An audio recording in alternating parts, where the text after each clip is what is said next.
ஈரோட்டில் ஒரு நல்ல பிஸ்னஸ்மேன் காலேஜ் வச்சிருக்கிறார். அவர் வீட்டில் ஜோம் பண்ண ஒரு ஊழியக்காரர் கூப்பிட்டாங்க. அப்போ நான் அவர்கிட்ட அசிஸ்டண்ட்டாக இருந்தேன். கூப்பிட்டாங்க. அப்போ அவர் போய் ஜோம் பண்ண போனார்.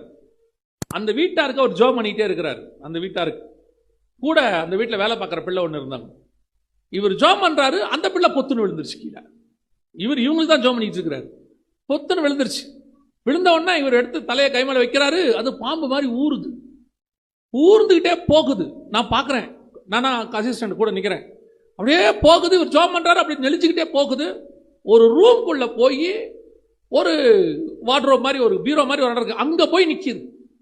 திறந்தா உள்ளுக்குள்ள ஒரு விக்கிரகம் இருக்குது. அது உள்ள மறைச்சு வச்சிருக்குது. அப்போ இந்த பிள்ளை கிறிஸ்டியன், அதான் ரொம்ப முக்கியம். அந்த வேலைக்கார பிள்ளை கிறிஸ்டியன், சர்ச்சுக்கு போகிற பிள்ளை. என்னன்னு கேட்டா, இது அவங்க அம்மா கொடுத்துருக்குறாங்க. அவங்க அம்மாவோடைய நினைவா உள்ள வச்சிருக்குமா, அப்பப்ப எடுத்து இப்படி பண்ணிக்குமா, அவ்வளவுதான், வேற ஒண்ணுமே செய்யாது. அதுல இருந்து பிசாசு வந்திருக்கு. ஆனா என்ன, இந்த வீட்டில் அது 7-8 வருஷமா இருக்குது. வீட்டில் இருக்கிற யாருக்குமே தெரியல, போன ஊழியக்காரருக்கு தெரியல. ஜெபம் பண்ணும் போது அது வெளிப்படுது. இந்த மாதிரி இது லிட்டரலாவே சொரூபம் மறைச்சு வச்சிருந்த ஆளு. இந்த மாதிரி நமக்குள்ள ஆவிக்குரிய விக்கிரகங்கள் நிறைய இருக்கும்.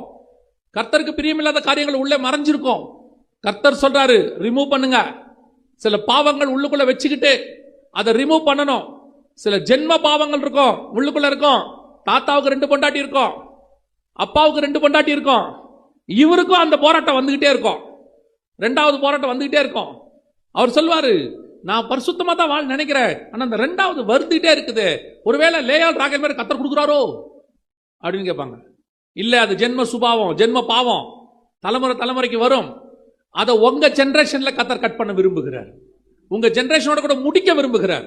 அதுக்கப்புறம் உங்க பிள்ளைகளுக்குள்ள தொடராதபடி அந்த செயினை கட் பண்ற ஆள் நீங்க தான்.